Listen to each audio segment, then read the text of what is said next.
ছোটবেলায় দৃশ্যগুলি সত্যি খুব উপভোগ করতাম, অনেক মজাদার ছিল সেই ছোটবেলার দিনগুলি। আর আমি বৃষ্টিতে ভিজতে পারি না, আজ প্রায় 10-12 বছর হয়েছে।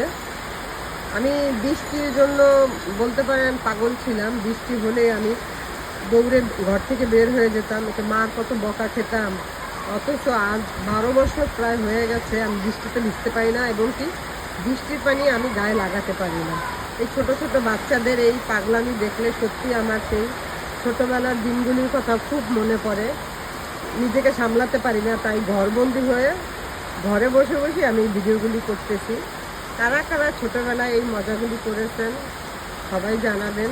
সবাই তো করছেন, এমন কোনো মানুষ নেই যে বৃষ্টিতে ভিজতো না, পুকুরে ডুবাতো না, গাছে উঠতো না, আম চুরি করতো না, বড়ই চুরি করতো না। এইগুলি ছোটবেলার একটা স্মৃতি, এটা সবার জীবনে কম বেশি আছে। কেউ বলতে পারবে না যে না আমি ছোটবেলায় এই মজাগুলি করিনি। এই মজাগুলি দেখলে সেই ছোটবেলার কথা মনে পড়ে, মনে চায় যে সেই দিনগুলি যদি আবার ফিরে পেতাম। আসলে এটা কখনো সম্ভব না, মানুষ আস্তে আস্তে পরিবর্তন হয়।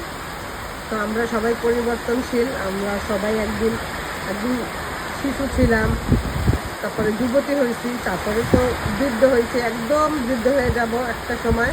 তো সেদিন যদি আল্লাহ দুনিয়াতে রাখে সেই পর্যন্ত, তো বুড়ো হওয়ারও শখ আছে, চুল পাকবে, মানে এগুলি আসলে আল্লাহর একটা সৃষ্টি, এগুলি দেখলেই খুব ভালো লাগে। আর আমাদের এই দৃশ্যগুলি তুলে ফেললাম, সবাই মজা করতেছে, সবাই আসলে।